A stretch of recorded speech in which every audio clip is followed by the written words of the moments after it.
Hey everybody, Taz from Critical Thinking Anarchist here, and welcome to another Feel Good Friday. This one, Mike Rowe's got a few different things going on here. So, just after I put up the last episode, on Saturday, Mike got a couple of billboards donated for him. And, it says, Mike Rowe, closing the skills gap. And it has a link to, as the link to his website, microworks.org. Not long after that, he posted a video of himself reading a letter from his mother. And if you've never watched, he reads letters from his parents all the time, mostly his mom. And he is just dying laughing in this one because apparently he doesn't talk to his mom as often as he should. And he's a busy guy. He's got a lot going on, he's constantly working in both in the voiceover work and for his microworks projects. So in this one, it's entitled Like the Prodigal Meerkat, and you have to watch it.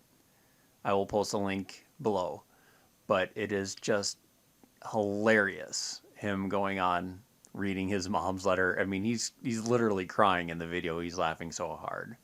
And then he has the next post from Sunday saying that, back in March, Tucker Carlson asked me if I thought this virus thing had a silver lining. Yes, I said, as a matter of fact, I do. Before the dust settles on this particular country, before the dust settles on this particular goat rodeo, I believe the most expensive universities in the country will be revealed to be the most egregious part of a $600 billion scam. Yes, I said that correctly. $600 billion called higher education. A scam propped up by the mistaken belief that by millions of students and parents that a 4-year degree is the best path for most people. When Tucker asked me to elaborate, I said this: the cost of college is a scandal just waiting to be revealed.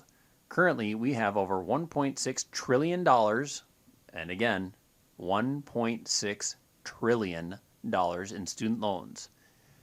In the history of our country, nothing has ever increased faster than the cost of a college education. Not energy, healthcare, food, or real estate. Nothing.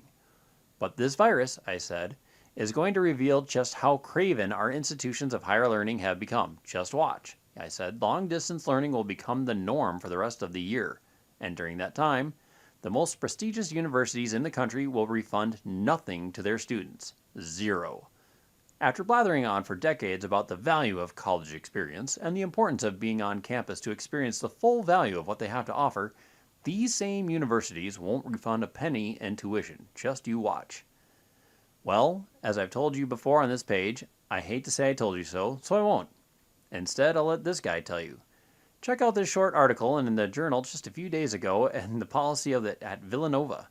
If you're not pissed off at the way America's most expensive diploma emporiums treat their students, you should be. It's a national disgrace and further proof that someone needs to make a more persuasive case for the many millions of unfilled good jobs that don't require a 4-year degree. If you agree and feel inclined to support a foundation that's making a difference in that regard, I might suggest, with great humility, a modest contribution to microworks.org. If not, that's okay, but please give the attached a quick read anyway and join me in my virtual disgust for the ways so many kids are getting fleeced by our most esteemed institutions of higher learning. These colleges have become, in the words of Hunter Thompson, a cruel and shallow money trench, a long plastic hallway where pimps and thieves run free and good men die like dogs. Thompson was actually talking about the TV business, but you get the idea. Something's got to give. He actually put in the article because the article is behind a paywall. My 20-year-old son attends Villanova University. It is a fine school, but this year it costs $70,000 a year for room, board, and tuition for online classes. This fall, most colleges are charging full tuition to families like mine to have kids on campus without real classrooms. This is like going to a restaurant and never getting served, but still getting handed the bill. My son decided to take a pass on a full-time job instead. He'll learn some valuable life skills from that experience, and he'll likely go back when classes are back open. But millions of young people are back on campus this fall. In many college towns, crowded dorms, fraternities, sororities, and bars are open. According to one report, college students represent 19 of the 25 hottest coronavirus outbreaks in the country, with some 40,000 positive cases recorded in September. So administrators are suspending or even expelling students for irresponsible behaviors like going to crowded parties. But what did college presidents expect when they invited students back? The silver lining is that almost none of the COVID-positive students have needed hospitalization, and most don't even get sick. The risk to patients under 30 is minimal, but that doesn't absolve the universities from making choices that benefit themselves at the expense of students, parents, and taxpayers who foot the bill. The schools collect full tuition while students spread the virus and learn little they couldn't by sitting in front of the computer in their parents' house at a fraction of the cost. Why? Follow the money. American education is a big business with total annual revenue of about $600 billion. Last spring, when schools sent students home mid-semester, few bothered to refund their tuition. They are terrified that kids will save $150,000 by learning everything they need online. So education experts have trumpeted the value of the on-campus experience. Students are paying for classes they can't attend. Administrators and professors get paid in full, even though most refuse to come anywhere near their students. I'm proud my son knows a scam when he sees one, and I hope many of his peers follow his example. And it's ridiculous, because I think I've said it here before. I haven't actually said it here before.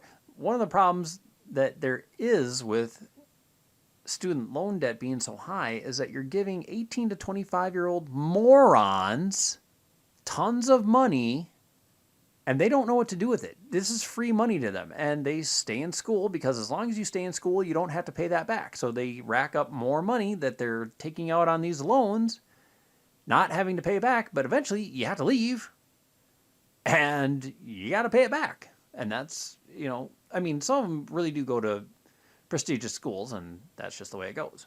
Finally, we get to Mike Rowe's podcast. It's called The Way I Heard It. So basically, he's kind of going on talking about stories he's heard about other people. In this particular one, it's about Billy Martin. And there's a trigger warning here. If you're a fan, first I'll go with a spoiler alert. If you're a fan of his podcast, and have not listened to episode 159, I'm about to give away the ending. Listen first if you don't want to ruin the mystery. So I'll give you a couple seconds if you want to skip ahead about 5 minutes. Actually, pretty much to the end, because I'm just going to go ahead with this. Trigger warning. In the course of discussing this episode, I use a word that some will find objectionable. If you believe certain words have an inherent power to harm people, stop listening here. A couple of months ago, I wrote a story for my podcast about the invention of the high five. I called it, "He Was Just Trying to Get Home." It's a true story about the moment two baseball players named Dusty Baker and Glenn Burke spontaneously slapped their palms together at home plate in Dodger Stadium moments after Dusty hit a late-inning home run back in 1978. Dusty Baker and Glenn Burke were both black men. Glenn Burke, however, was not only black, he was gay. The first openly gay player to wear a major league uniform. I'm going to stop here for a second because many people have stated that there has been no openly gay player in major leagues. So this is interesting. Not only in major leagues, but professional sports for that matter. So back in 1978, this was already there. Now, it may not have been in the public eye, but it was well known to the players. In the course of telling my version of the story, I made reference to the racism and bigotry that men like Baker and Burke encountered in the major leagues. I also referenced the comments attributed to Billy Martin, the coach of the Oakland A's for whom Glenn Burke briefly played. Specifically, I described in my story the moment when Billy Martin introduced Glenn Burke to his new teammates as a faggot. Shortly after the podcast aired on August 18th, I received this note on my Facebook page from Billy Martin Jr. "Hi, Mike. I recently heard a podcast of yours that had some information about my father, Billy Martin. I would like to know who your sources were because I don't believe that information was accurate and would love to speak to you about it. Billy Martin Jr." Uh-oh. I responded to Billy immediately and provided him with a link to the specific article that referenced that comment. Here it is. The article was written by a guy named Peter Dreyer, who attributes this specific quote to an outfielder named Claudell Washington. A few hours later, Billy responded. He was very respectful, but steadfast in his defense of his father. Billy told me he spoke with several players who were on the team back in 1980, none of whom believed Claudell's claim. Billy wrote, "Mike, I apologize for being so sensitive, but Reggie Jackson called my father a racist 15 years after he had passed, and Dad was absolutely the most colorless man I have ever known. He lost his job as a Yankee in 1957 because he beat up some bowlers for hurling racial slurs at Sammy Davis Jr. He and Mickey Mantle would not go inside a restaurant if they wouldn't serve their teammate Elston Howard. My father had lots of faults, but he couldn't care less about someone's race, creed, color, or sexual orientation. Billy Martin was all about winning. Over the next 2 months, Billy and I exchanged half a dozen emails. Our notes were always cordial, but Billy was always adamant the incident I described in my podcast never happened. I have to say, I admired his certainty and his determination to protect his father's legacy. In fact, I offered to post our entire exchange on this page, word for word. Your desire to defend your father's reputation speaks well of you, I said. Honestly, I think people should hear your side of the story in your own words. Billy replied a few days later. Thanks, Mike, for all your time on this. Let me think about it. Problem is, someone has now added Claudell's claim to my father's Wikipedia page as well as Glenn Burke's. I'm trying to discern if letting it die down might be for the best. I don't want something like this to preclude my dad from being inducted into the Hall of Fame. Oh, crap. I hadn't thought of that. As many of you know, The Way I Heard It is more than a cavalier title for a podcast that deals with historical figures. It's also a disclaimer. A plea for my listeners to remember that anyone today can hop on the internet and find a source to confirm or deny any claim. Caveat emptor, in other words. However, after my exchanges with Billy, my clever title started to feel less like a call for skepticism and more like an excuse for spreading gossip. After all, we're talking about a man's reputation here, and a reputation is a fragile thing. The more I thought about this, the more uncomfortable I became. What exactly is my responsibility to the Martin family? I'm not a reporter with a column in a paper of record. I'm just a guy with a podcast and a Facebook page. Am I still obligated to verify the accuracy of Claudell Washington's claim before I share it with 6 million people? Or can I continue to point to my clever title and tell Billy Martin Jr., hey man, don't blame me, that's just the way I heard it? I had no good answer, so I did something I probably should have done before I recorded this episode. I read Glenn Burke's book, Out at Home, The True Story of Baseball's First Openly Gay Player. In it, I found a number of references that seemed to confirm that Billy Martin was, in fact, not shy about using the word in question. I was not shocked by this. However, I also found this from Glenn Burke himself. Billy Martin never called me a faggot to my face. Interesting. Does this mean Billy Martin never uttered the offending word? Of course not. Back in 1980, a lot of people used that word, and I'd have been surprised to learn that Billy Martin wasn't among them. But Glenn Burke's statement does change the plausibility of Claudell Washington's claim, because if Glenn Burke never heard Billy Martin actually call him a faggot, then it would have been impossible for Billy Martin to have introduced him in the team to such a way. A few days later, Billy wrote this. Mike, after speaking with several more players that were there during my father's managerial term, I am now absolutely certain that my father did not say anything derogatory about Glenn Burke's sexuality.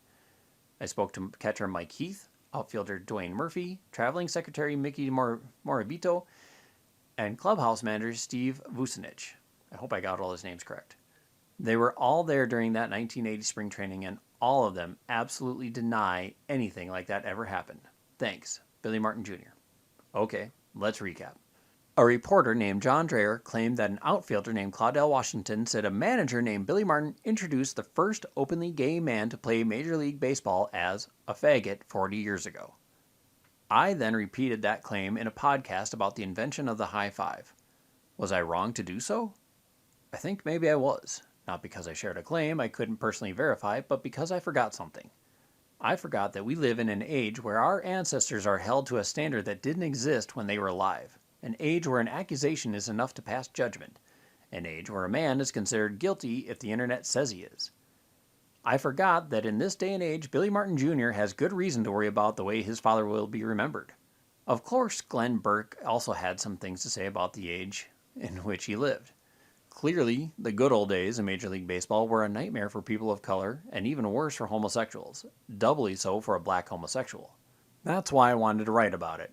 I don't like what Major League Baseball did to Glenn Burke, and I have no interest in soft-pedaling the bigotry that drove him out of the sport he loved.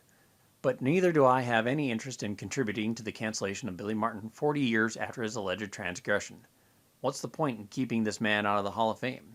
To me, it's a bit like combating racism by reducing certain slurs to a single letter. The F word? The N word? Seriously? I don't use either term, and I don't care for people who do, but imagine what Cooperstown would look like today if all the inductees who ever uttered either of those words were removed. The Hall of Fame would be an empty corridor, just as Mount Rushmore would be an empty slab of granite, if we allow the twisted logic to continue. I was talking yesterday to my friend Susan, who suggested I write the high five story. She said, Mike, don't beat yourself up over this. Until we have a time machine, arguments about the past will never be resolved. Susan's right, but if I had access to such a machine, my first stop wouldn't be 1980 to see precisely what Billy Martin said or didn't say about Glenn Burke. It would be to the future. I'd zip ahead a few decades from now to see if there were any statues left, and if so, whose monuments were on the chopping block. Seriously, what will the next generation of our woke descendants think of us? Which of our cherished institutions will turn out to be unforgivable transgressions 40 years from now? Eating animals? Aborting babies? Executing criminals? Which of the words we use today will lead our sons and daughters to disavow us when confronted with digital proof of our rhetorical depravity? In the end, we're all going to have to decide who is worth remembering and why. And on a personal level, I have to decide if the way I heard it still gives me enough cover to write the stories I want to write. I think so because without a time machine, I'll never be able to tell you the way it was. On the other hand, I have no desire to spread information that's inaccurate, especially in this age of retroactive social justice. So, what to do? Keep writing and hope for the best, or step away from the keyboard and wait for that time machine? As a die-hard Orioles fan, it kills me to say that these questions were inspired by a damn Yankee, but Billy Martin Jr. has given me something to think about. I admire the way he's come to his dad's defense, and I respect the way he protected his reputation. So, if the world is going to judge Billy Martin by unprovable accusations that I shared on my podcast, it seems only fair to share the rest of the story from someone who actually knew the man, which I hope this post has accomplished. Mike. P.S. For the record, I hope Billy Martin is inducted into the Hall of Fame. I have no idea what kind of man he really was, or what kind of naughty words he might have used in the clubhouse 40 years ago. But, the way I heard it, he was a pretty good second baseman and one hell of a manager. George Steinbrenner, on the other hand, don't even get me started. So, again, I mean, God, it's hard not to like this man, right? He tells a story. The person he tells a story about, the child of that person, and, he's a grown-up adult man at this point, contacts him. And they discuss it further, and he does some research and admits fault. And basically comes out and says, so here's what happened. Gives the full context of the whole thing. And says, I'm still going to continue what I'm doing, but please remember, I am human, and I might make a mistake on when I'm telling these stories. And it's not often that you see people admit fault, take responsibility. And Mike Rowe takes responsibility. And it's just one of the things, again, that as a celebrity type person makes you love him more. Anyways, that's it for this one. I hope you all enjoyed. Leave your thoughts about this story or other Mike Rowe comments in the comments below. And please like, share, and subscribe, and I will talk to you later. Bye.